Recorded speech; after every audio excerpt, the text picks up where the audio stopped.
Hi, folks. I'm Jamie Hiles, I'm Lydia Judy. I'm Derek Wilmaster. and this is Scream Bloody Movies, the podcast where we review a horror movie each week, go over the horror news, and we realize that the snow just doesn't end because it snowed here today. And it is currently, as we're recording this, April 18th. So that's cool.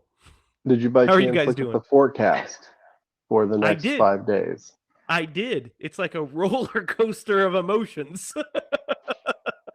Because on like Saturday or Sunday, it's supposed to be like 81 degrees. And yes, Saturday it's 80, 81. So, and then it goes back down to the 50s again. So it's good times. Good times all around. How are you guys doing? I'm so disappointed in the weather. I was so mad this morning. I was like, "Are you kidding me?" I have been trying to start a garden and I'm like, You "It's have been here. doing this This is garden. the last day." The internet was like, "Last frost date right now, today. Go out and start your garden today." And I go out and it's snowing. In their Well, defense, you it didn't push it frost. back by a day. In their defense, it I didn't was frost. It so just mad. I snowed. did have a couple little sprouts coming up that I put outside just to, like, test it, but I got all my little seeds ready. They're all inside. They're all coming up. You know It's my what? favorite thing. Speaking of sprouts, did you guys know that Jean-Claude Van Damme's children are called the mussels from Brussels sprouts?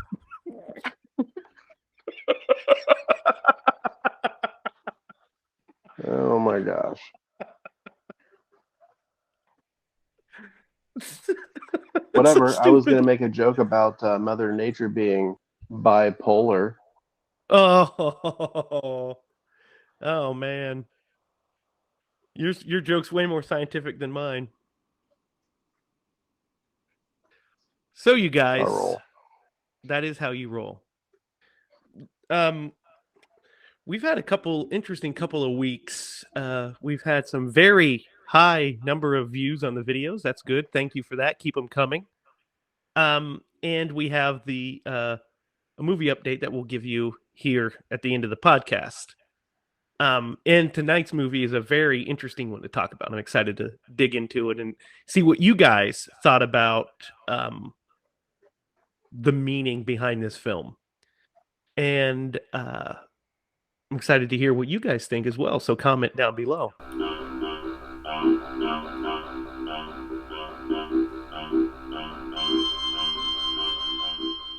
So, guys, this week on horror news, I actually have quite a few interesting things. Um, so we're gonna dive in. I have a bunch, a bunch. Let's start with this news, hot off the presses today, and two of the horror news items combined. They're intertwined, and they both involve Lionsgate. So Lionsgate is plotting the return of not one but two separate horror franchises. They're plotting the return of the Blair Witch, and they're plotting the return of the Leprechaun. Really? Really? So they're looking to relaunch both of these. What are your guys' thoughts on this? Well, those are odd choices. They Yeah, it are kind is. of. So, do we have any information behind either of the two titles? Well, Like, are they going to with try to do another found footage movie with the Blair Witch Project, or here's what like, we know about Leprechaun. We don't have anything. We just know that they're actively seeking pitches for the next Leprechaun at the moment. So we don't have a release date or anything like that. But they're seeking pitches for Let's Leprechaun. So if you go. guys want to, if you guys want to give it a shot, we'll give it one. I'm sure we can come up with something. I'm sure it can't be worse than Leprechaun in space. I just don't think that that's a possibility. Um, but what's interesting is Darren Lynn Bousman has publicly asked Lionsgate to let him tackle the new installment of Leprechaun, which, if you don't know, Darren Lynn Bousman is the director of the Saw sequels. He did Saw 2, 3, and 4, and then did the latest one as well. So that would be fun, I feel like. He'd be a good choice. Until we come up with our great Leprechaun pitch. You know what? I would. Don't give it away for free, Derek. Don't give it away for free. We gotta make that money. Derek will be like, are we really Leprechaun, going to try to post-apocalypse?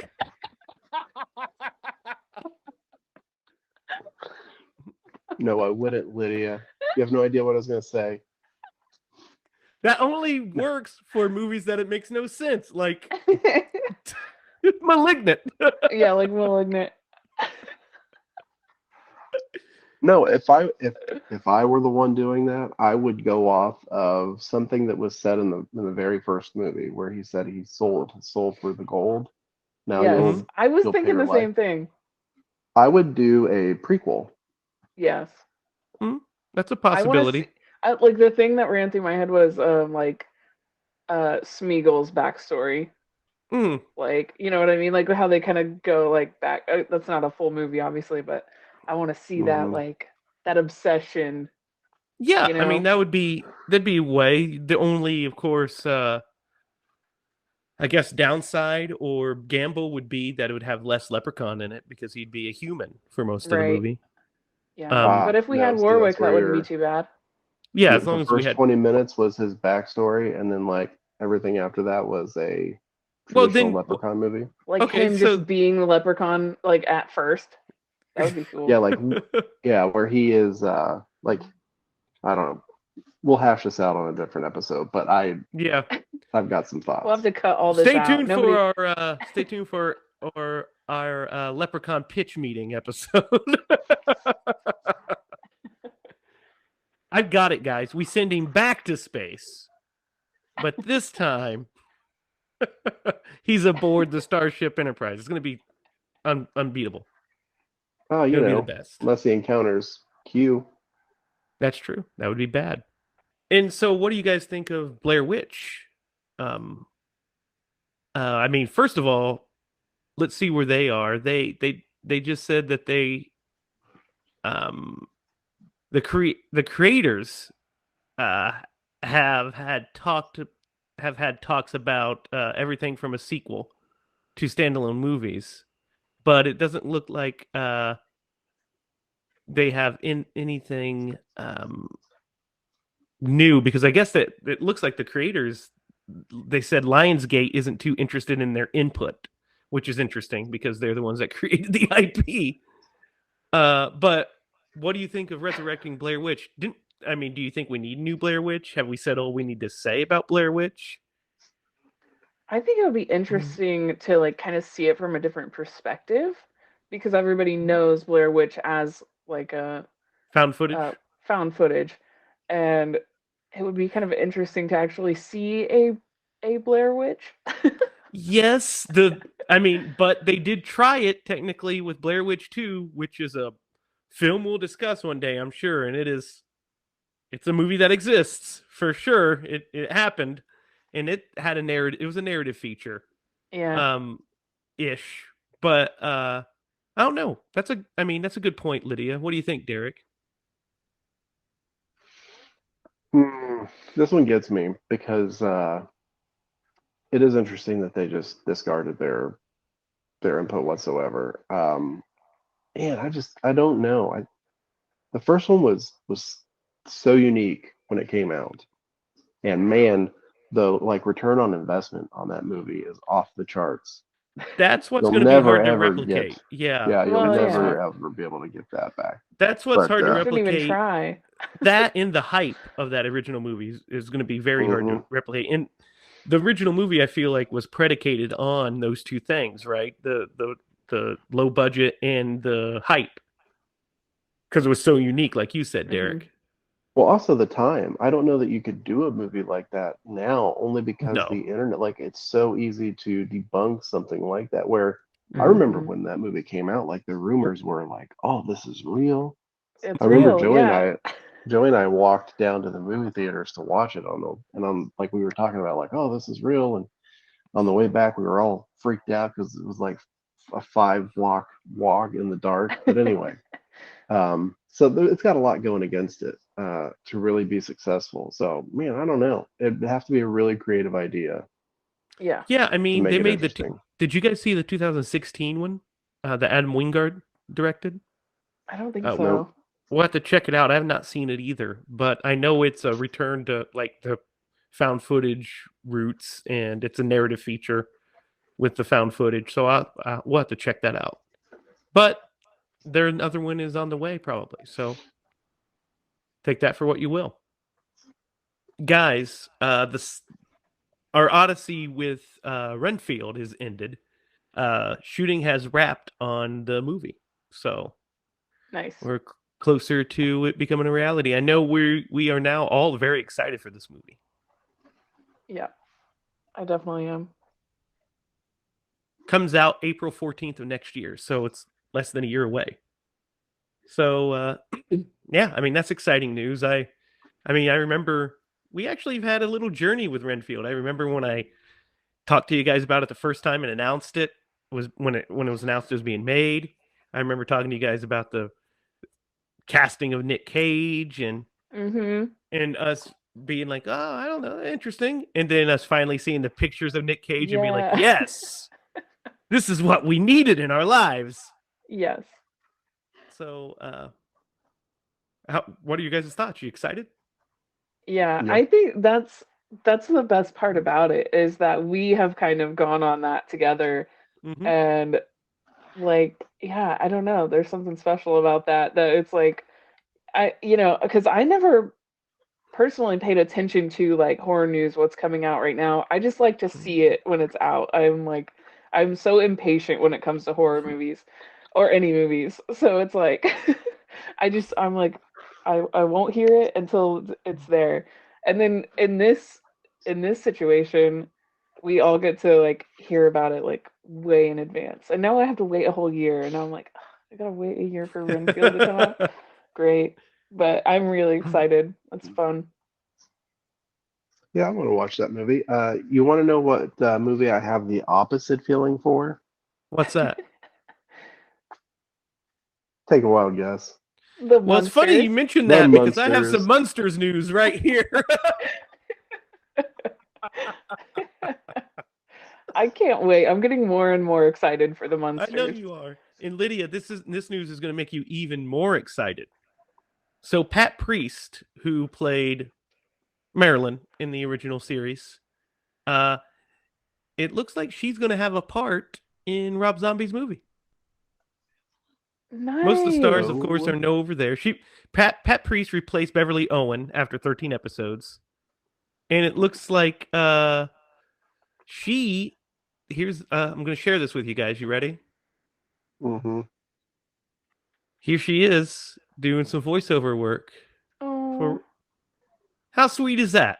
look at That her. is pretty sweet. There she is. Yes. Look at that. Wow. So while working on the upcoming release of the Munsters, we had the good fortune of working with the one and only Pat Priest. So we don't Holy know what cow. she's doing, but we know that Rob put her in the movie. What do you guys think? I cannot wait. That's awesome. I got chills. I gained about 7.5% more respect for the movie. I mean I'm cautiously optimistic about the movie. Everything I see makes me more optimistic. I mean like if I'm telling you man, it's going to be a Munsters movie because he loves the Mhm. Munsters. Mhm. And if I would have looked at a still and he had like somebody with decapitated and being fucked to death, then I'd be like, probably not the Munsters movie for me. But it doesn't look like what's going on. It looks like it's a PG rated Munsters film. Mhm. That way we can take the kids to go see it, if they're not too scared of the Munsters. If your kids are too Guys, scared of the monsters, don't let them listen to this no, don't do it. Guys, you guys saw that Robert Englund is cast in Stranger Things season 4, right? Yes. Did see that, yeah. What are you guys' thoughts on this? Holy cow. So exciting. What'd It's you very guys think? exciting. Did you see what he looks like and everything? Yes. His makeup. Mm-hmm. Ooh, it looks Doesn't that make you good. just... Can you think of a better marriage of... I mean, Bruce Campbell needs to be on Stranger Things, and then we'll have like the trifecta, right? I mean, we'll have the... Yeah. We'll hit all the hits. Yes. But, I mean, come on. I mean, yeah, it doesn't get any better than that. I mean, it's already such a great show, and like, it's just, I'm always like, the next one's probably not going to be as good, and then it's just like, okay, it's pretty dang good, and then you see this, and you're like, what? Yeah, you know what? I thought that about season 3 when season 3 was coming out, because I mean, the first season is a masterpiece. I loved Yeah. season 1. Oh yeah. And then season 2 I liked a lot, but I was like, it wasn't as good as season 1, but there's some stuff in there that I really liked. Especially, I love the evolution of Steve, you know, from being a D-bag to being Oh yeah. awesome Dad Yeah. Steve. Yes. And then season 3, I was like, you know, it's like, I don't know if I'll like it as much as season 2. And then I ended up liking it a lot too, and it ends on such a heartrending cliffhanger. You're just like, we have to wait for a million years, it feels like. How long has it been? 3 years? 4 years? It's been a while, 3 yeah. years. 3 years. 19... 3 years. What was it? 2019? Yep. When it came out? Holy shit. And it's Yep. 2022? Me and Jake watched that in the hospital. We watched it Wow. together in the hospital. That's I'll never forget that time of like just being there. Like that was like the bright, like the thing that we light got at to the end look of the forward tunnel. to. Yeah. Yes, it Yeah. was like, we get to put it on the iPad and just watch it together. Yeah. Like, Yeah, for me, it was when we saw Spider-Man. That was it for me. Well, actually, not Spider-Man. It was... That's when we were out. Yeah, it was for me. It was when we saw Star Wars. Yeah. That was it, when we saw Star Wars. Because then we were like, okay. So let me ask What were you you a saying, question.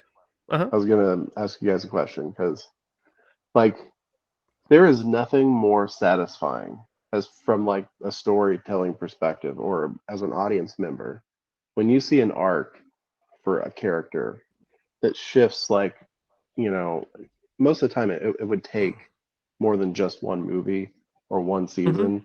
Like, Steve is a perfect example of this, right? The arc that he has in that series, there's very few characters that I can remember that have like a true arc that's really complete like that.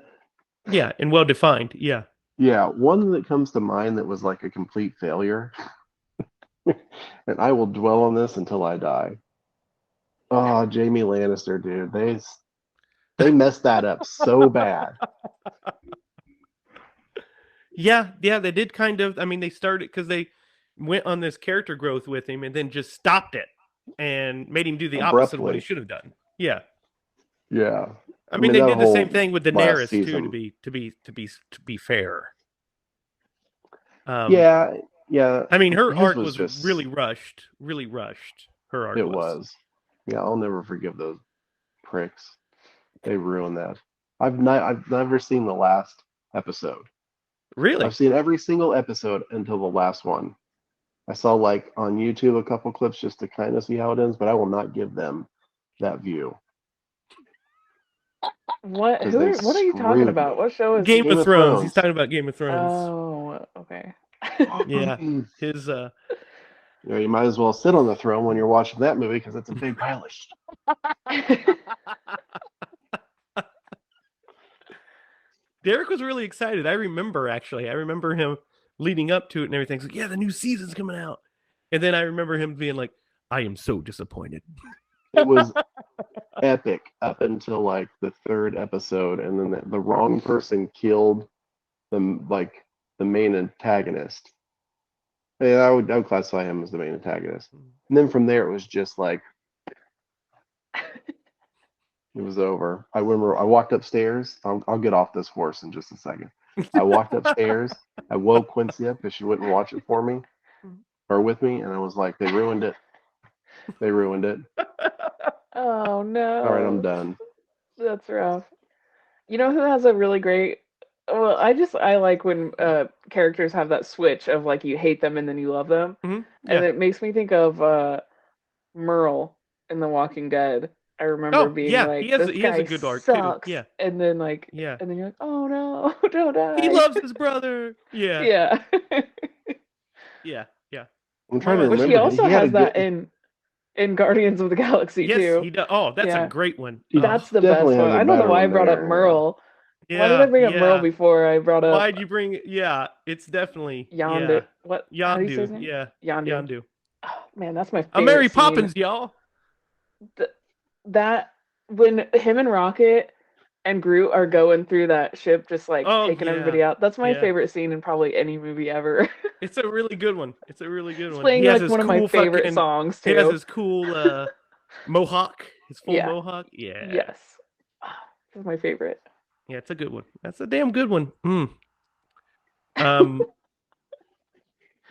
you know what character arc that's overlooked? That's a great one. Is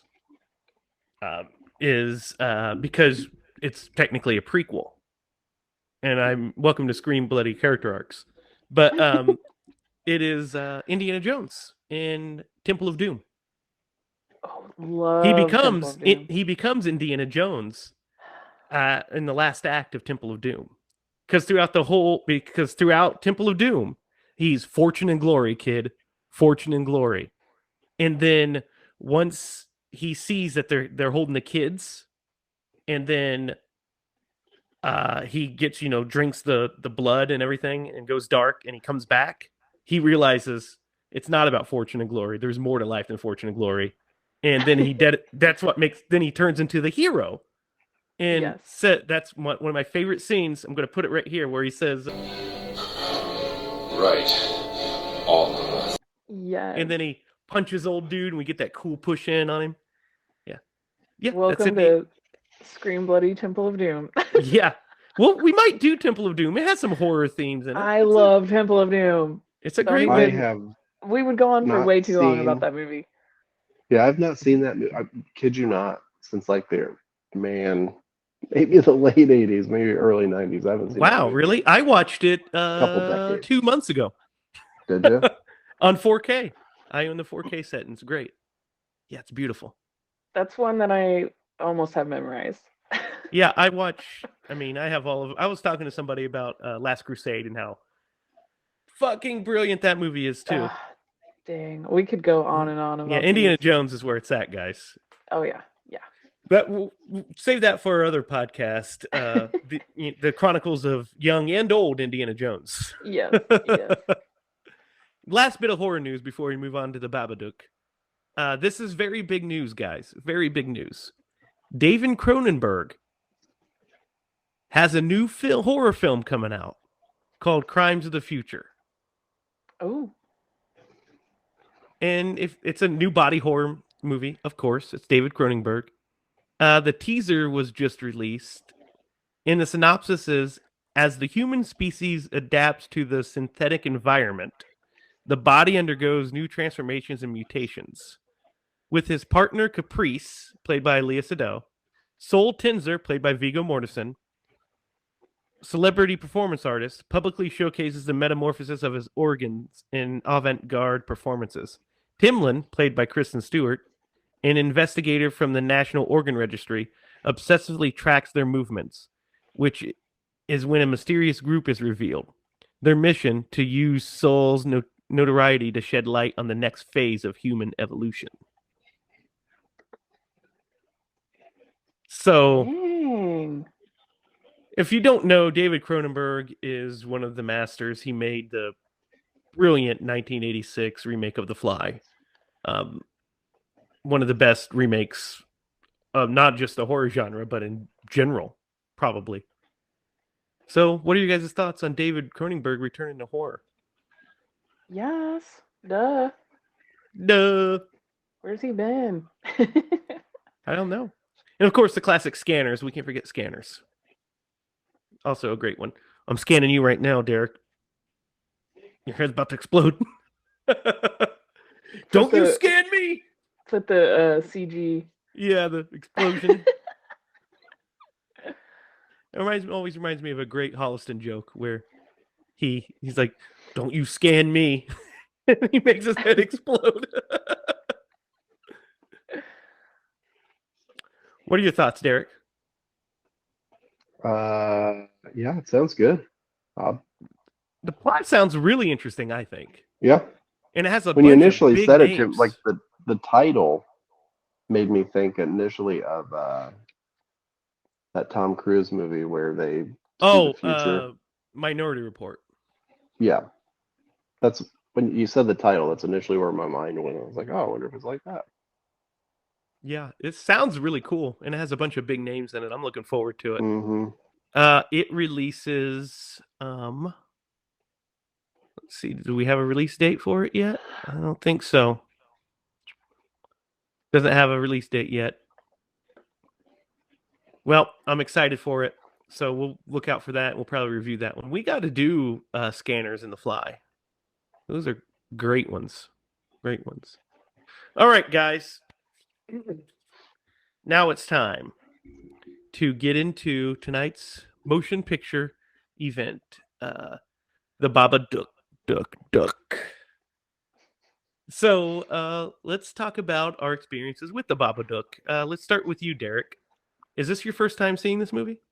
It is my first time seeing this movie. Oh, okay. Yep. So I saw it did on you Netflix. have any? Really? I saw that it was there for a long time, and I never No, it was on watched there for the longest time. Yeah. Yeah. Until we're So doing you were this aware of right his now, it's presence? not. Yeah, I had Of seen. course. Yeah, I was aware that it was a movie, but I'd never watched it. Great. So you came in fresh, huh? I did. No perceived expectations? Nope. Lydia, how about you? I saw it on Netflix when it came out and liked it a lot. I was like, okay, all right. It's such a weird one, Mm-hmm. you know. I mean, you know, because you watched it, but Yes. it's What is instant it? classic for me. I really enjoyed it. No secret. So, for me, this is my second time seeing it. I watched it when it came out. What was that? 2015, somewhere around there. When it, was getting all the hype. I heard all the hype about it and the buzz, and people were saying it's the scariest movie ever made. Spoiler alert: it is not. That's anytime. I'm going to give you a bit of advice, audience. Anytime somebody says this, do you see the critics saying the scariest movie ever made? It's probably not. It's probably okay as far as scares go.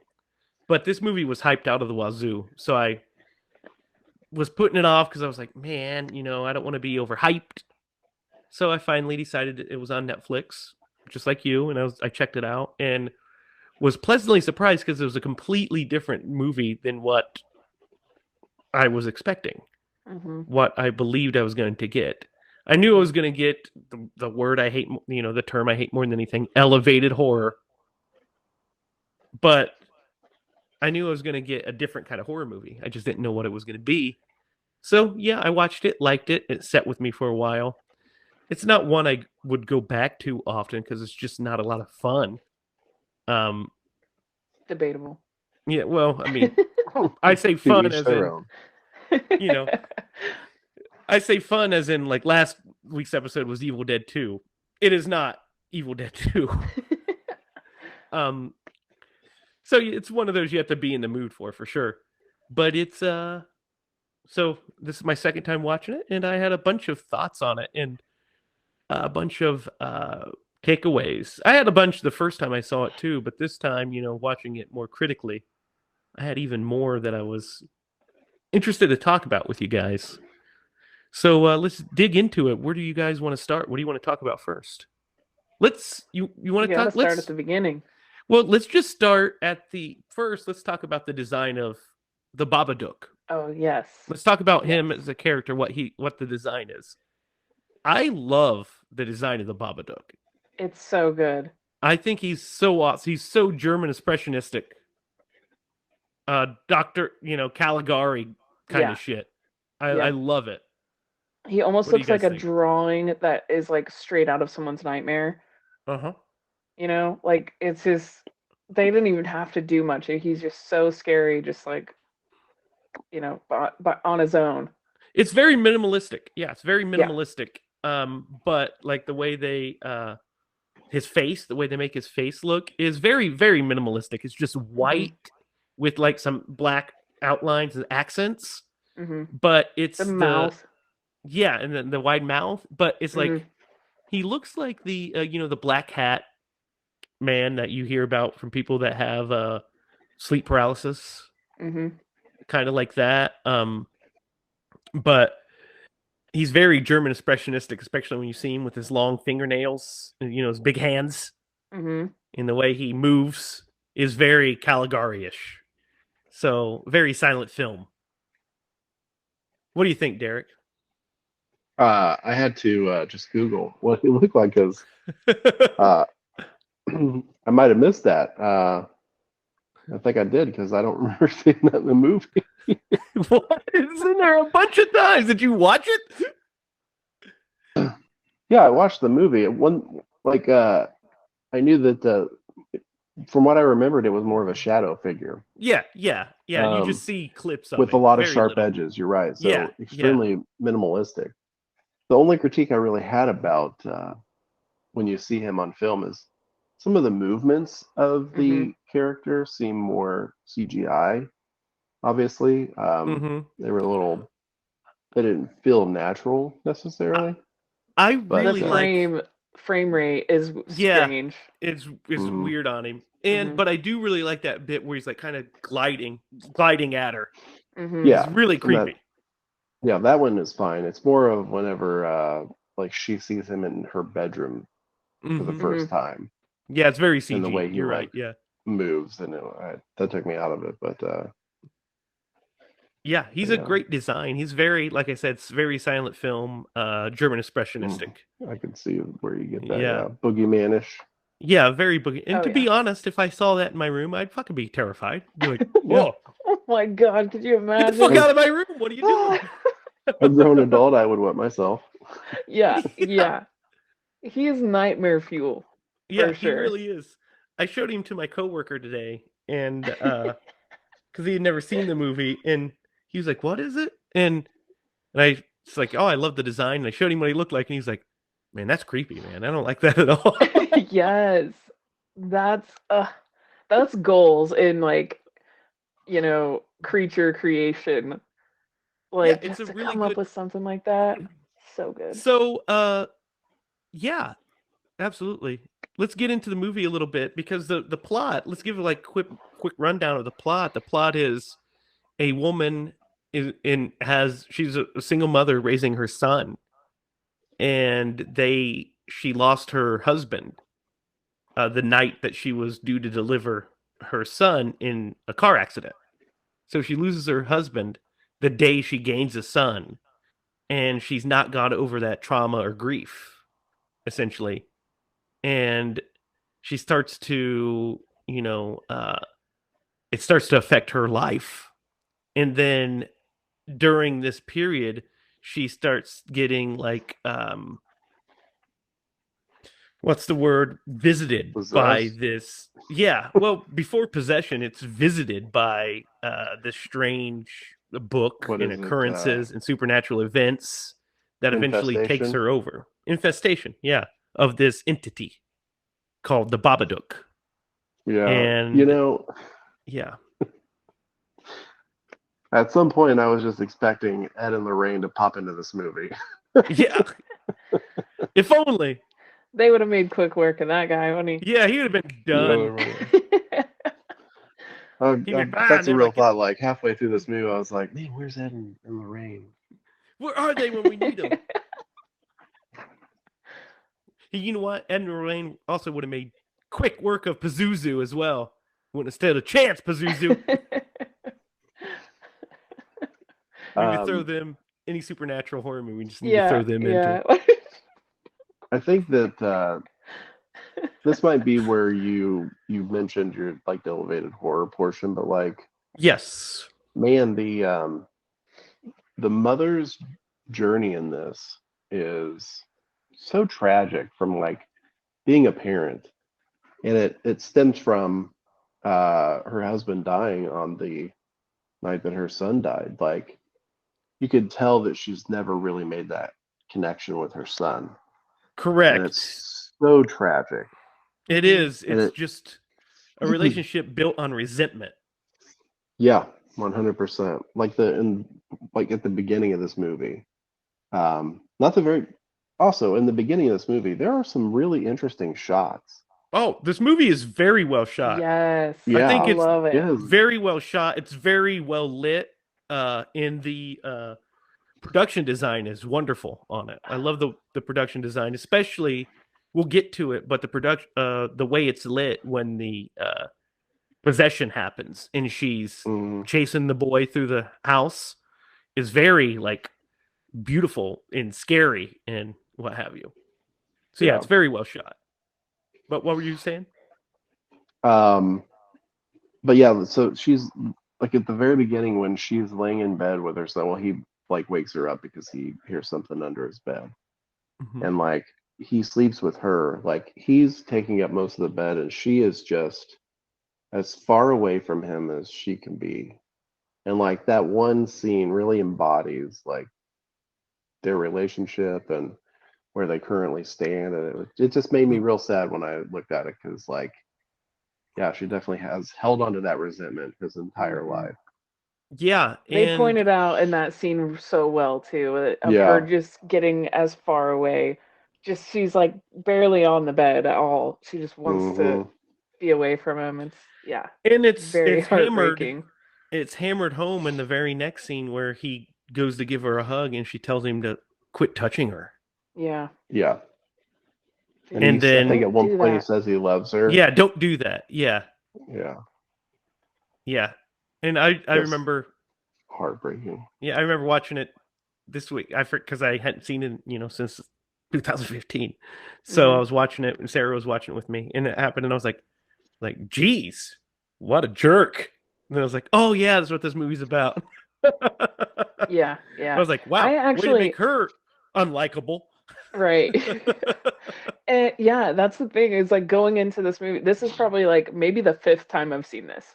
So I've watched it several Yeah, times. you watched a lot, yeah. Yeah, and I I just had the thought of like because they were in a car accident, right? Mm-hmm. Like this all kind of stems from a car accident. And I know people that have been in car accidents that have like this like seatbelt trigger where they don't want anything squeezing or touching their chest. And Mm-hmm. that kid kind of comes around her to hug her as in that motion. And I was like, I wonder if that's what they were trying to go for there is that like seatbelt. Maybe. I think it's more just the trigger is him himself. Yeah. Is just Yeah. that But you she would think that they have hugged well, before. they have. It's just that it was getting close to the day, right? I mean, that's also Right. Yeah. the point of the movie is they're getting close to the day of her husband's death, and he never celebrates his birthday on his birthday Hmm. because it's also the anniversary of her husband's death. Yeah. It's like So, all these things just happening and coming together. and it's her not being able to, and it's been 5 years, and she's not able to hold it together anymore. Yeah. And I mean, the movie is about mental illness. It's about Hmm. coping with mental illness and coping with loss and grief. And, the Babadook is the manifestation of those feelings of loss and grief. Um, so yeah, I mean, there's a lot of that going on at the beginning. We start to see that before any of the horror even starts. We also see that he has trouble coping because he's a different breed. He's a different kid. And he Well, gets made fun and of because he doesn't have a dad and he hasn't gotten the proper affection. So he doesn't quite know how to act around people. He speaks his mind. He speaks his mind and he has these weapons because he feels like somebody's going to hurt his mom. He oh my knows gosh. he knows that there's this evil, but the evil is not outside monster. It is the monster within her, and he knows that. Yes. Yes. And that's truly devastating, really. Because she doesn't know it. She doesn't Because know it. she suppressed it. That's the thing, is like she's completely suppressed all emotions. And she says it at one point too. She's like, I don't talk about it. I don't talk about him anymore. Everybody Mhm. else keeps bringing him up, which that scene really got me. I was like, man, she's totally trying to just block out everything that happened. Yeah, and people deal with grief different ways. Definitely. I went the opposite way. I tried to talk about it all the time to normalize it. It's, the what do they call that? Exposure therapy, I suppose, right? Exposure therapy is where you expose Mm-hmm. yourself to the thing that hurts, so that way you becomes less of a issue. Mm-hmm. And she decided the best way is avoidance, to just, get it out of there. Let's not talk about it at all. Which is what I like to do after Cowboys games. I just say, don't want to talk about it. The wound is too fresh. I don't want to talk about it. I mean, yeah, they've been doing what? Okay, but it's after every playoff game. I'm like, nope, don't want to talk about it. Motherfuckers. Cuts too deep. And that the awkwardness that the son displays, and just like the defiance and the rebellious nature, and he gets in trouble at school. A lot of that is probably a byproduct of his relationship with his mom. You Yeah, touched on 100%. that. Yeah. And so, she's trying to cope with him and how he acts, but like she's kind of the catalyst to that. Yeah. It's really difficult. I will say this: there were 3 names that came to mind when, like, this, because there's a point where there's a little montage of this kid like making these weapons. Mm-hmm. I was like, I can't decide if he's Tony, Angus, or Kevin. Oh yeah. Yep. I think he's Mini Ash. That's what he's Mini grew up Ash. to be full Ash. If they Could only be, shot could it more be. Raimi like. Did anybody get the Angus reference? From the movie Angus? No. MacGyver. Oh, MacGyver. Okay. Yeah, I gotcha. That was No, a I didn't deep get that. cut. That is. I thought you were talking about Angus Young from AC/DC. He was He is like shredding Australian. that wood. So I just thought that was the. I was like, oh yeah, yeah. So that's actually a funny thing, because like Shaun of the Dead had these. Like, some of the cuts in these movies are just so British. Mm-hmm. I mean, there's really nothing else I can say about it. But every time I see it, I'm like, oh yeah, I see this in British movies all the time. It's an English cut. Yeah, that one's Australian. This one's Australian movie. But yeah. Oh, is it? Yeah, Australian. Yeah, I'm the worst with identifying where people are from, I guess. Yeah, for the longest time, he thought I was from New Orleans, and I was like, I don't even talk like that. They're not like blatantly, like having like kangaroos running around or anything. No, like they that. did It's a kinda good hard to job tell of sometimes. settlement. Listen, Paul Hogan's not running around wrestling Crocs.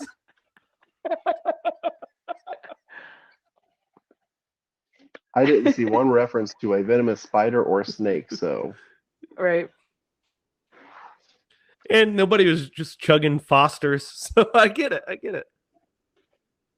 They weren't, in the post-apocalypse chasing down Malignant, apparently, these days. But Yep. But Yep. Yep, that's what they do. Malignant We all Beyond know Thunderdome coming that's soon. where that story ends. Can't wait to hear it. Yeah, so they set it up pretty nicely within those first couple scenes of what they're going through, and then we have a chunk of the movie that it just explores. I mean, a good chunk of the movie is them exploring that relationship back and forth, and we see the toll that it's starting to take before the Babadook is even even comes in, we see that she's broken. Yep. And we see that their relationship is broken. We see that a relationship with their sister is broken. And we also see, we don't see it yet, but we find out that her niece is a little brat and a half. I'm just calling it like I see. Shoved off the. I would have pushed her ass down too. Yeah, maybe not so high up, but man, that scene is so frustrating, isn't it? So frustrating. You're like, that kid needs a win for once, and he does, and she's just picking on him for no reason, and you know, everybody, and I mean, the kid is a lot. He's screaming and he's all this stuff in the car because he just doesn't get the attention he needs, and you know, he's just, it's, the whole situation is sad all the way around, and you know, he's kicked out of school, and we find out that, you know, when he has the seizure in the car, like the little episode after the Babadook attacks, that's so that next scene in the doctors is just so heartbreaking when she makes him get tranquilizers. Hated it. I mean, I'm not gonna lie. It puts you in that, you know, you're like, that is like some hard stuff. Like, it is hard talking stuff. about putting kids on medicine is like a scary thing to talk, you know, like. But what's the thing about it is she doesn't care at that point. She just wants quiet, and that's what I'm saying. Like, and you know, you do feel, because you know what she's going through and the stuff she's going through. But I also just couldn't help but to become angry and defensive of that. That child, and I'm like, you're a terrible. You should lose custody of your child because you are a terrible mother. Just seemed, you know, to her it seemed like there was a lot wrong, you know. Yeah. You know, and it definitely does seem like he's more of a burden to her than. Well, he just broke a little girl's nose. I mean, like, she was like, you know, she's got some issues, and she's not right. You know, like she's clearly not right, but like at the same time, her kid did just break a girl's nose. Well, even before that though, it's the way she's dealing with all of it is not good at all. And you know, and we could see she's starting to lose it already before the Babadook even starts to come. And she reads him a bedtime story and finds the book, the Babadook book, and which is interesting because this is an interesting thing. I'm going to get into this right now. I'm going to just get into it. I'm going to ask you guys the question flat out. Does the Babadook exist? Or is the Babadook just her? Because that was my takeaway. Yes, because you can read it both ways. I mean, it's supposed to be a metaphor regardless. But in the universe of the movie, right? The movie's universe, does the Babadook exist, or is it all her? Because if we put the pieces together, this children's book just appears, and we find out that she writes children's books, right? She throws it away, and it appears on her front step. Nobody else saw it arrive there again, and she reads it, and then she lets it in. So does she really let it in, or does she just accept it? The pain and the hate, as opposed to finding a healthy outlet for it. You know, the only argument I see against that is the fact that she like keeps it as a weird pet, basically, and feeds it. We'll talk about that too. Could be a reference. That could also be up here because we'll talk about that. Keeping the beast at bay. Keeping the beast at bay. That's what the whole ending. Yeah, we'll talk about the ending and what it means when we get there in a little bit. But yeah, like so. When the Babadook first appears, what do you guys? First of all, let's talk about the book because it's awesome. I wish I had it. It is such a cool book. The pop-up book. The pop-up book is so cool. That's the whole drawing thing. Like it's like that specific style. Man, that's cool. I like to believe that the Babadook is real in like the way like it manifested because of her. Like it is a real thing that now, because he is the boy is experiencing it too.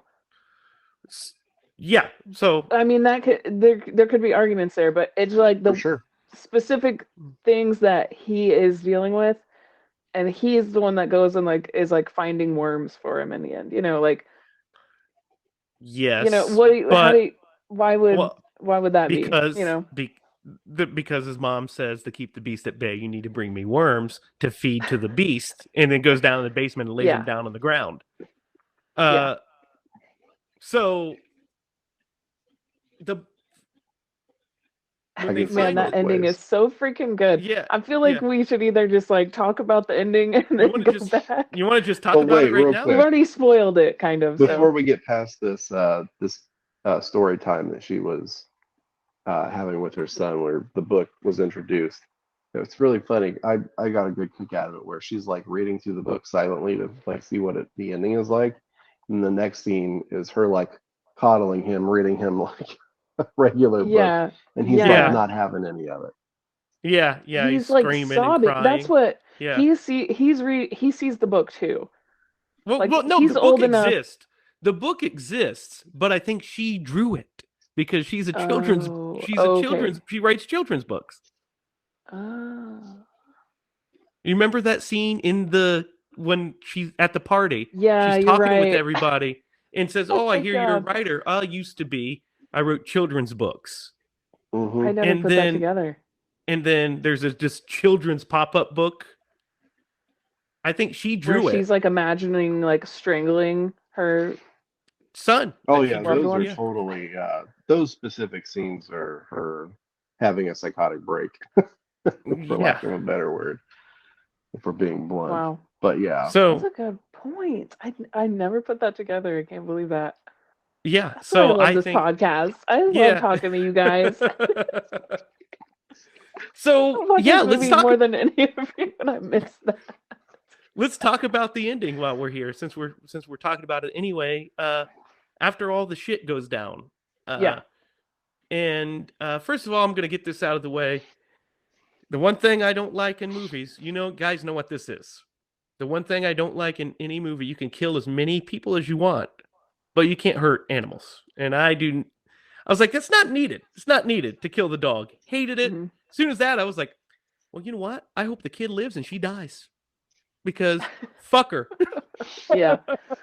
Yep. That's I the can tell worst. you That this, really is anybody- the worst part. Anybody touched Lily, I'd kill him. No question. Good Like, luck it's finding your so body in my basement. triggering. It's so triggering. Like, buried that under all that dog- coal. Yeah, exactly. Bugsy. Yeah. So, and I know why they do it to push buttons, but I think it's a cheap trick. You can get that emotion in other ways.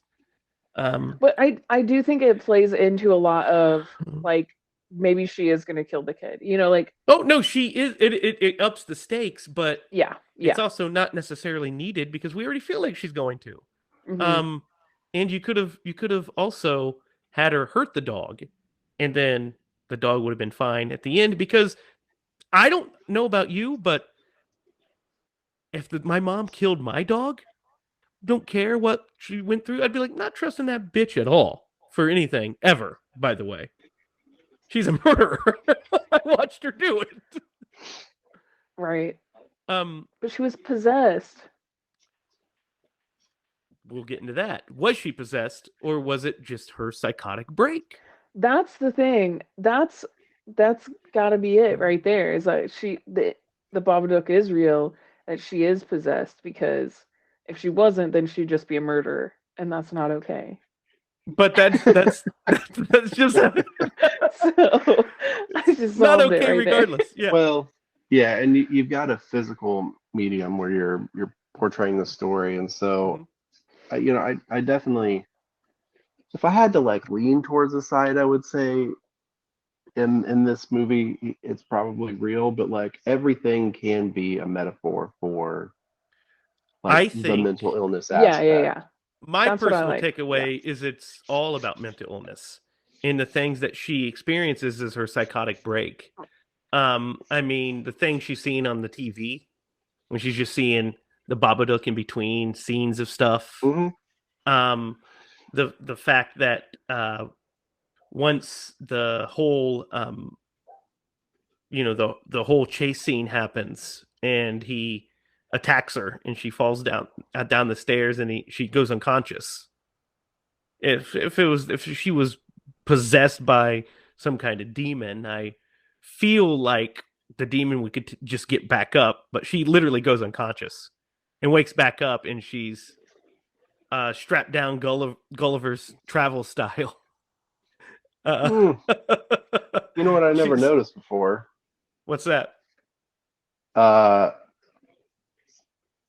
She doesn't see the actual physical embodiment of the Babadook until after the birthday party. Correct. It just so happens there's a clown at the birthday party who, in a morbid sort of way, would represent or look like the Babadook.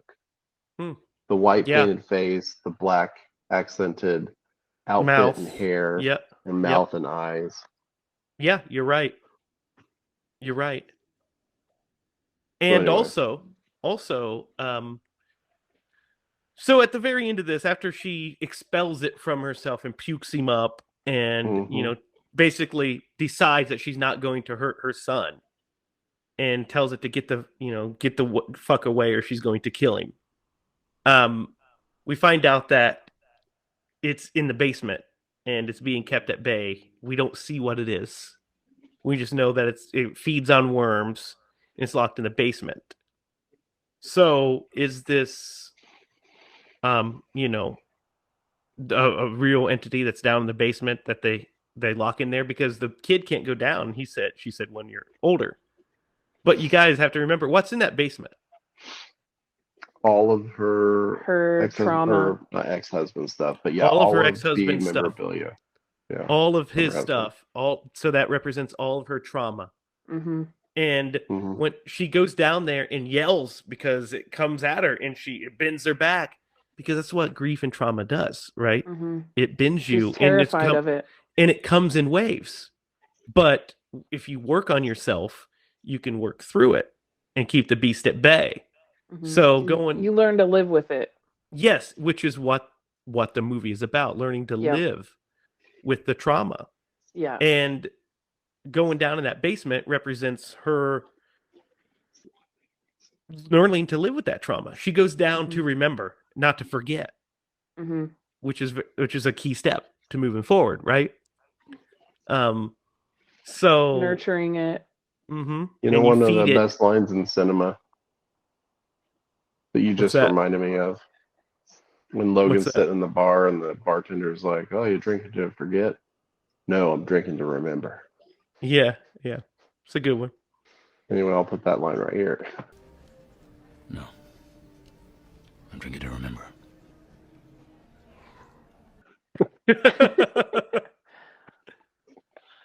But yeah, I mean, so the ending is, that's how I interpret it, is that it's the manifestation of her grief, and so she has to keep it at bay. But in order to keep it at bay, she learns to live with it, and she has to revisit it. So the first time watching this, did you go into it like, oh, this is like a paranormal demon situation? I didn't know what it was about. I thought it was like a monster movie, and like this creepy thing. Like, I don't know. I knew it was different, but I was like, is it like fucking Boogeyman? You guys remember Boogeyman? Yeah. Is it like fucking Boogeyman or something? It's not like Boogeyman. No, it's not. Like that revelation at the end was so powerful for me. It stuck with me for sure. Oh, dude, the movie stuck with. After I watched it that first time, it stuck with me for a while. Because I was just like, man, I don't feel happy and like fun like I should when I watch a horror movie. I'm usually, like, let's put it into perspective. When in this movie, nobody dies. Nobody is killed, murdered on camera, except for the dog. But nobody's murdered. No, you know what I mean? It's a relationship story. And I was affected by it and left like thinking about it and in a dark, kind of like a meditative place. And then earlier last year, in October of last year, we watched Michael Myers kill fucking 27 people on screen, and I left with a big smile on my face. But What a there's great time. and so this movie invokes something different than those other movies in the fact that we see it as a metaphor for what could actually happen in real life, right? So like, Yeah. you're not going to see a supernatural entity just wrecking people with all kinds of havoc and Haddonfield, but like this is real. This happens. People experience this, and they do. You're right. So to be fair, we've also never visited Haddonfield. I don't think we probably should, based off of the things I've seen. Hey, I'd be willing to take a field trip. We'll watch from afar. We'll hold signs. Michael's #1. Watch him kill, and we're like, yay! Like, this damn fan club's been following me around for 8 movies. I can't kill them. They're my fans. He can always outrun us. Yeah, that's true. It's like, I thought I could. I always just escape into the night, but they always find me. Which by the way, we'll talk about it, but I'm interested in seeing what this 4-year gap for Halloween Kills is going to look like. What the hell was Michael Myers doing for 4 years, guys? I think he got a job. He was living it up like Leatherface. Yeah. Yeah. Leatherface just living in an orphanage, Yeah. in the sunflower field. You just see Michael Myers pops up out of this.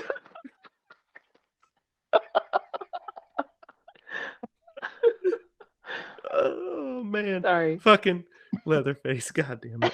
We'll talk about that movie soon. We've got to talk about the first Tobe Hooper classic first, and then we'll get to it.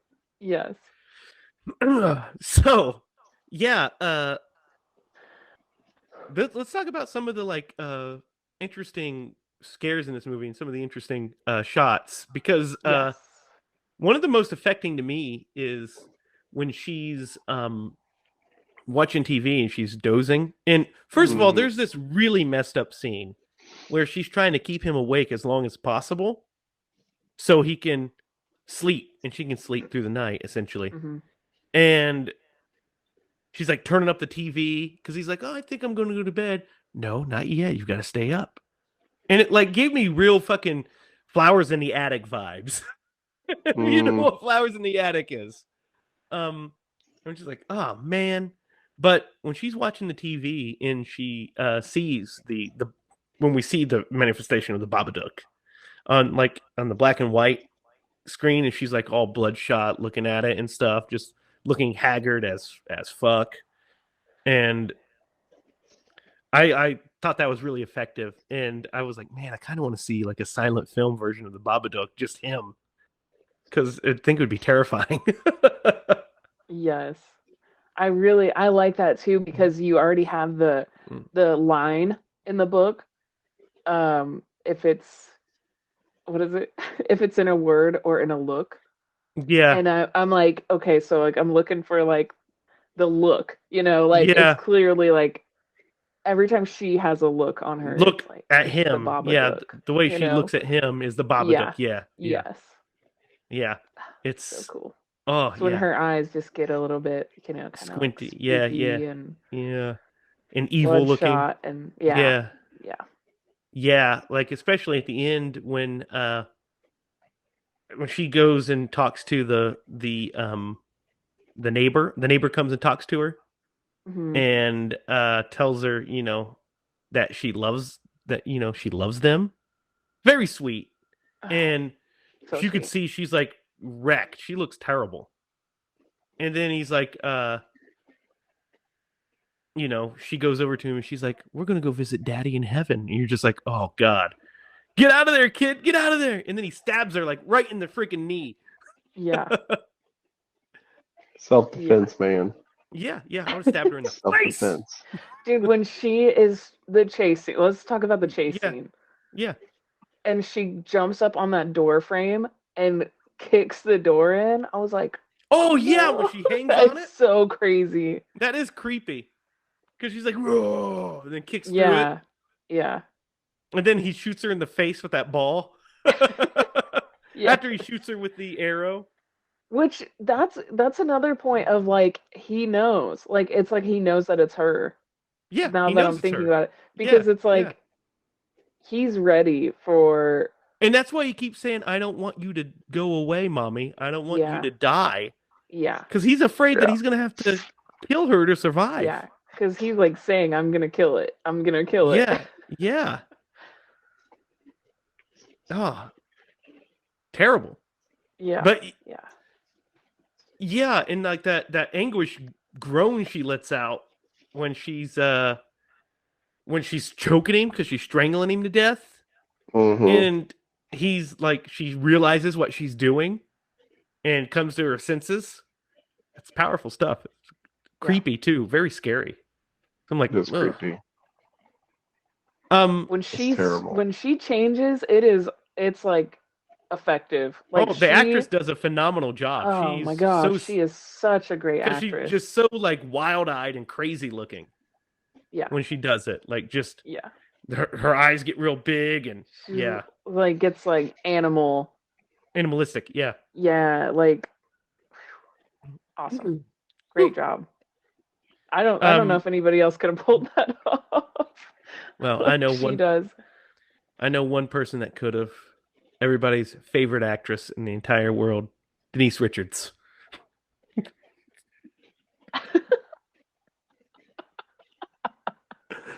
Yep. She's got range. I mean, she plays a nuclear physicist in a James Bond film. Could do anything. Is she? Yeah, she's Dr. Christmas Jones in The World's Not Enough.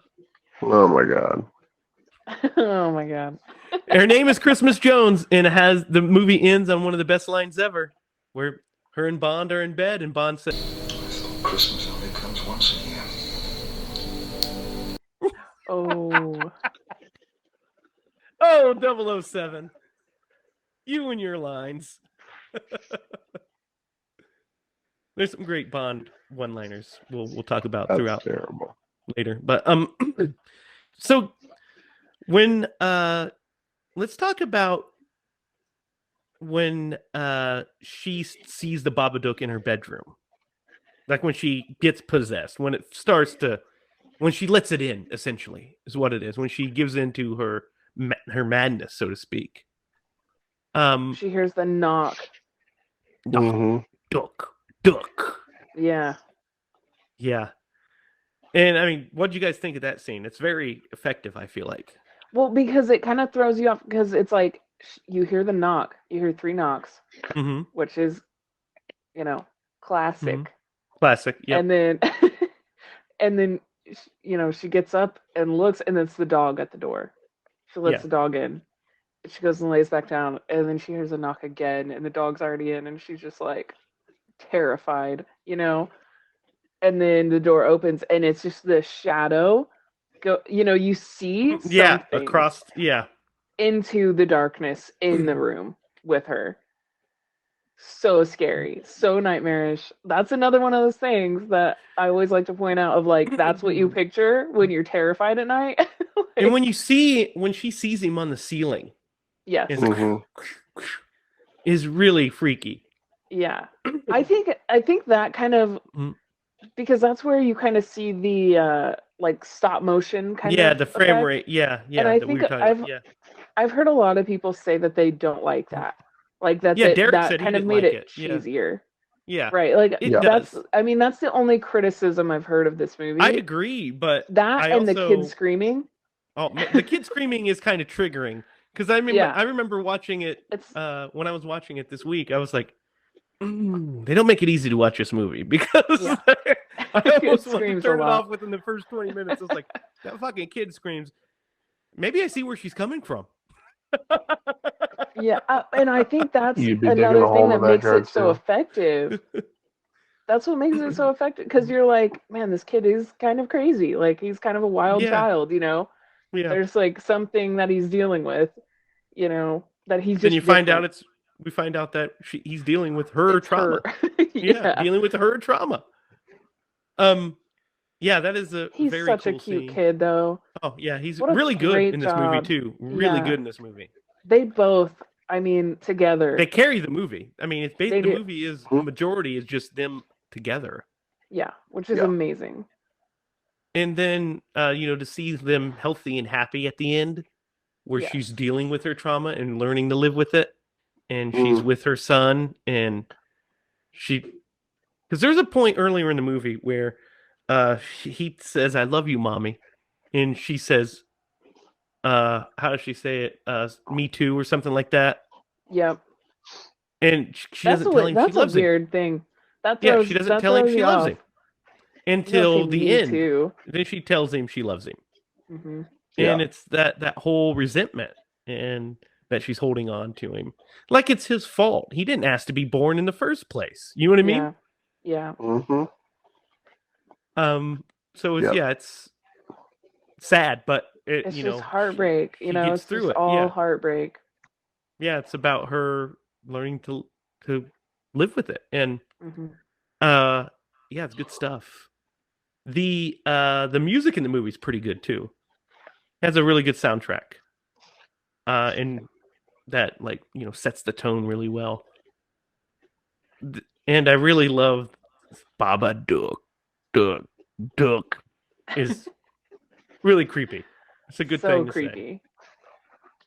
I'm thinking for Halloween I'll become the Babadook and just stand in your room. In whose room?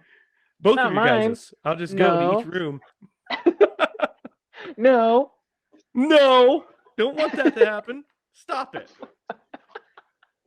That would be fun to make that though. Yeah, I bet it wouldn't the be too Babadook hard. costume. Be pretty cool. I saw some cosplays of it. What do you guys like a cutout? I could paint that maybe. Yeah, you should paint. You should paint. Do a drawing of the Babadook. That'd be pretty cool. Cardboard. Something. Yeah, I'd like it. That would be fun. And I'll do the nun right next to him. She like black and white. The nun characters. You're getting too scary for us now. The nun. I don't know if I would want a painting of the nun. Scarier? Would you want a painting of the nun, Derek? No, I would not. Your face said it all. We didn't even need to hear you. Yeah, I would take one of the Babadook, but no, not the nun, man. The nun's like next level. I agree. The nun is next level. Cut. Because there's a direct painting. If you did the direct painting from The Conjuring 2, that would be scary. I wouldn't want that in my house. I wouldn't want to paint it and then have to look at it. Dude, I mean, this isn't The Conjuring 2. That was a couple episodes ago, but we didn't spend enough time talking about how creepy it was that Ed was painting this nun and was just like, yeah, I saw this in my dream. Fuck that. I saw that in my dream. I would have been in a corner being like, oh, I saw the scariest thing. Right? Yeah. He was coping pretty well with that dream. I saw this in a dream. What do you think? Well, that's fucking terrifying, Ed. That's what I need to go get it out of therapy. my house. Yeah. I'm going to call the doctor and then I'm going to call an exorcist. It's kind of like in this one, when I like how she sees the Babadook and she's like, well, I wonder what this book is. I would have looked at the cover and been like, yeah, I'm probably not fucking reading this to my kid. Look at this thing. It's terrifying. Yeah. It's red and it's like the brightest thing in the whole movie. Yeah. It is. Like the cover of the book, it just stands out, which I love. I'm a sucker for those. I wonder if they've ever made a pop-up book of the Babadook. Oh, I've seen people make copies of it. Like probably on like Etsy or something crazy, like. Yeah, because the one where they where she slits her throat and then the blood, they pull it and the blood runs down. Yeah. That's pretty cool. Yeah. It's pretty elaborate stuff. Book is really cool. It is. But I don't know if I would want it. No. Any other thoughts painting on the Babadook before we move into our ratings? Any other bits we want to touch Man, on? there were a couple scenes that like just the camera work and Oh yeah, the lighting. I feel like we could go on about that. definitely. It's been a couple days since I watched the movie though, and now I can't remember the scene that I wanted to bring up. But I think it I was when she was like yelling, like Mm. uh when she kind of is like possessed and he's trying to call for help. He tries to And she call the cuts the. neighbor and Yeah. she cuts the line.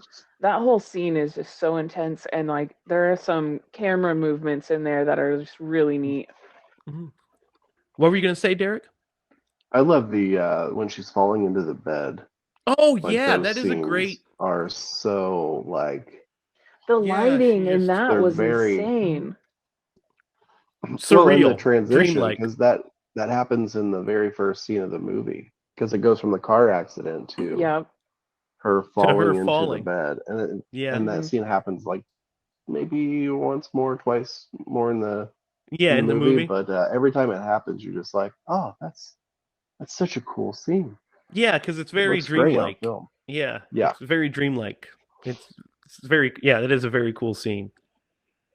Um, yeah, there's a couple other ones that I thought were the car accident is my favorite budget car accidents. That's the way to go, where you see it yeah, all she from just. inside, so that way you don't have to actually wreck a car. Boom. Hmm. But it's very intense that that dude just fucking, what are you doing? And then it's like, oh, and you got a kid in the car, great. And she just fucking drives off. He's like, Yeah, not like, oh, are you okay? what are you doing, you crazy lady? Though, yeah, those car scenes where because the first one you get when she picks him up from school. And he starts Is that screaming. when it is? And he starts screaming and he's like, "Get out! Get out!" Yeah. And then he has like the seizure. And then the next one she sees it. Like And she she hears is it like, yeah, yeah, yeah, she hears it and oh on man, yeah. top of the, That's yeah, because the three knocks on top of the roof of the car. Boom, boom, boom. yeah. And then that's when And she he's wrecks. screaming That and was she's screaming and then she wrecks the car. Yeah. awesome. And that guy's If like, you wanted what the fuck are you some, doing, lady? yeah, if you wanted some evidence that it was just all a figment of her imagination, the cockroach scene when the Yes. social services show Mm-hmm. up Yeah. and she tries to And Because tell she she's them that having a she talks about saw the mental. hole in something the in the wall. wall. Yeah. Hmm. Yeah, I met in the wallpaper. Is what she said yeah, when she realizes Yeah, that there's nothing yeah. there. Ooh, that's a good scene too. Yeah. So creepy. Those and poor then she. social workers. Those poor social workers, yeah. Well, and also in that scene, he's like, "I'm sorry, I'm really tired. I have to mom gave me the medicine to put me to sleep." Give me the drugs. Yeah, and she's just like, Not drugs. "Yeah, no, no, it's medicine. It's medicine." And they're just like, "Here's my card. You're a fucking Mhm. psycho. So we're going to check on you next week to see what's going on." Hmm. He comes in, he's like, I think I'm going to vomit. Yeah, oh, poor guy. It's like, oh my gosh. You know what? That's what Jimmy says to me all the time, but he's not sick at all. He just, pukes. um, yeah, that's a good scene. That's a good point, Derek. Good point. Any other scenes you want to talk about before we get into our ratings? That made me think of another scene, and now I forgot it. I was gonna say. Well, if you remember it, we'll come back to it. Let's start with you, Derek. What are your thoughts on the Babadook, and what would you rate this bad boy? My thoughts on the Babadook. So I had not seen this movie before. And actually, I didn't even really give it much thought, and that's the downside of the amount of time I have to watch some of these movies is you don't get to analyze it maybe as closely as I should. But when you started talking about how it's more of a metaphor and it's like a very deep movie, like it all kind of clicked, and I was like, yeah, you know what? Now that I'm thinking about it, it definitely is. So It pleasantly surprised for the movie that I thought that it was going to be. I thought they did a great job exploring like not only the horror but also a great way to present like this topic Mm-hmm. for a discussion and analyzing and putting it on film, an adaptation of something that actually happens in real life. So I'm gonna give it a 7. No, I'm gonna give it an 8. It was pretty enjoyable. It was pretty good. Good job, Lydia. Thank you. Lydia, what do you think? This might be crazy to you guys, but I am going to You're give gonna this give movie a it 10. I knew it. I knew it too. I I mean, love this movie. I think it's a must watch. I think it is beautifully filmed and acted and, produced. Everything about it is good to me. So I'm like, you have to see it, That's how I feel. Sorry. Hey, you so are allowed to feel the way you feel. so horror has a history of um, being used to tell important stories. That's what horror is for. I mean, it's for escapism and fun, of course, but horror is used as a metaphor throughout its entire history. Dracula is a metaphor for the Great Depression, if you want to think about it. So it's just there's always a deeper meaning to horror. And this movie, the way it handles its subject matter is done very well. While creating a very uh interesting and semi-iconic villain. Um the look of the Babadook is next to none. He's fantastic to look at, and the movie has great performances, a very rich story, great character development, beautifully shot and written. So I'm going to give this movie a 3 + 5, so it's an 8. Ah, fooled you, didn't I? Fooled you. You thought I was going to say a 3. It's an 8. 8 pumpkins for me as well. I think it's a very good one. You have to definitely be in the mood to watch it because it is more of a depressing watch. And it doesn't. I don't think it's scary in the normal sense. Like I don't watch it and like terrified. It sits with you. It's a movie that sits with you afterwards, and you analyze. I think it's a great film. So it's going to be 8 for me. So, Derek, wait, before we get into that, it's time for us to Atkinize the Babadook. Thrill me.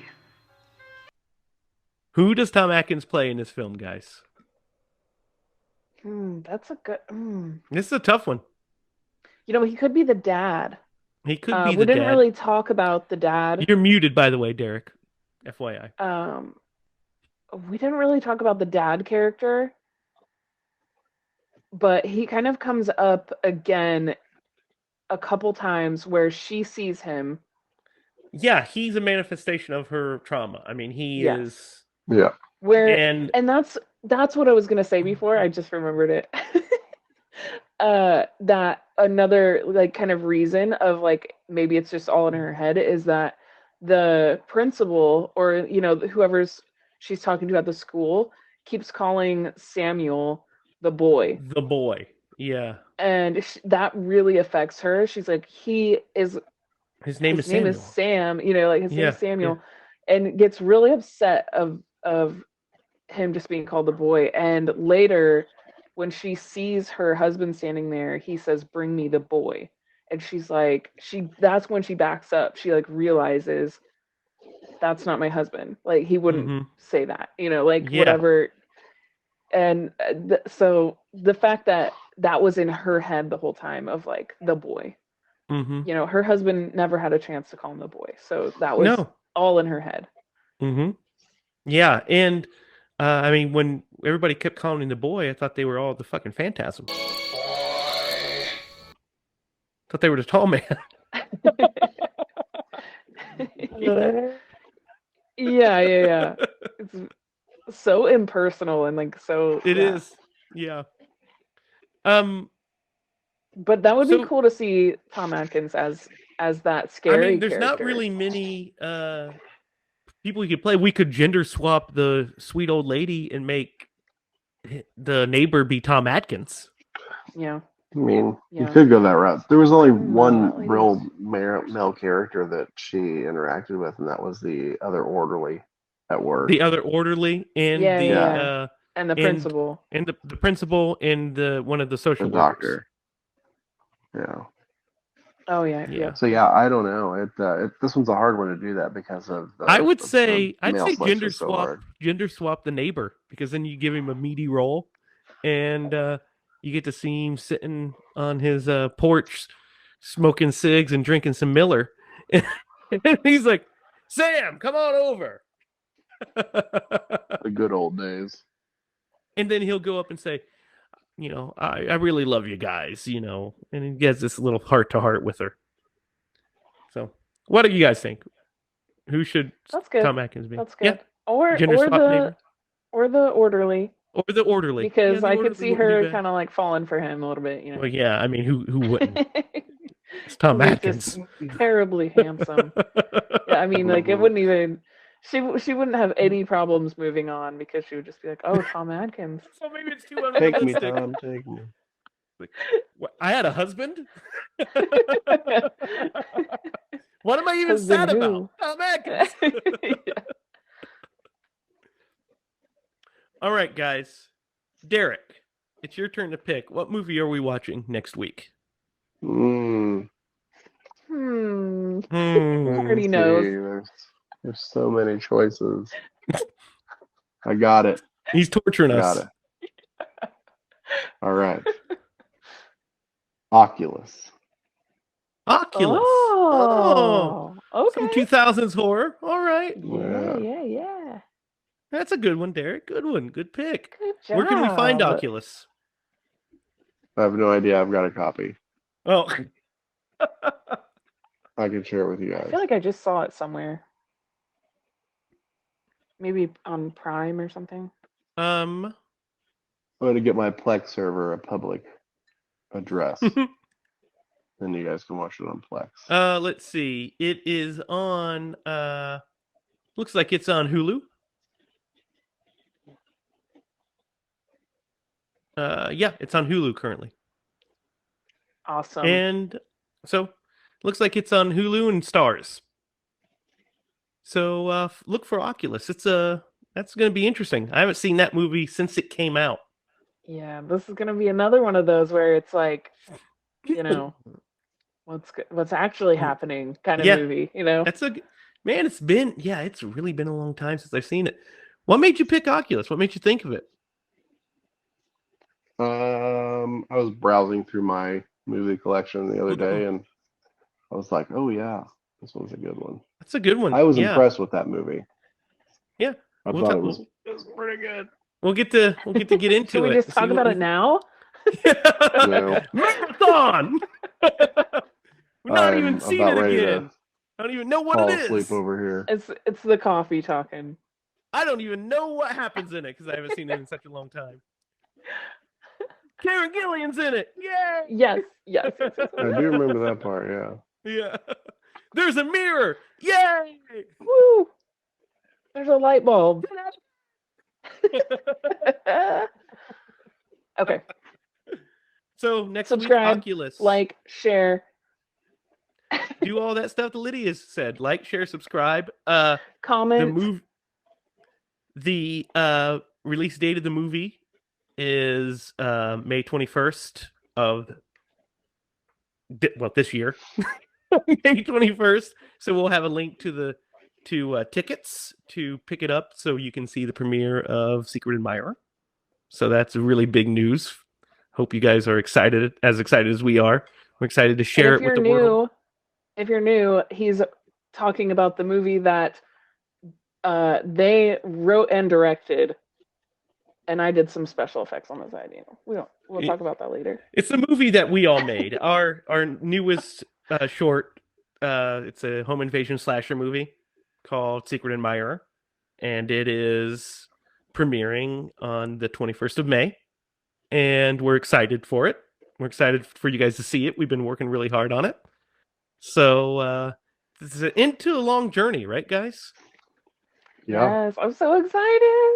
I mean, this movie's been through multiple different iterations, and once it's out there for the world to see, we're going to do a podcast over the movie and about the behind the scenes and the making of and stories and what have you. So let us know if you're interested in that. That's an idea we have. Be sure to like, share, subscribe. You can follow us on social media at on Facebook at HiLa Productions. You can find us online at HiLaProductions.com, where we have the archives of the episodes. The other shorts that we made are all archived on there, so you can go and watch all of those. Let us know if you want us to do anything on those movies. We'll definitely talk about those as well. We got some stories about some of them. You can follow Lydia on Twitter at Lydia is Spooky. Follow Derek on Twitter at DDogLeeMaster. You can follow me on Twitter at Racket. So stay tuned for next week when we talk about Oculus. And if there's nothing else, guys, for Lydia Judy and Derek LeMaster, I'm Jamie Hiles. And remember, if you're going to scream bloody movies. Good night, folks.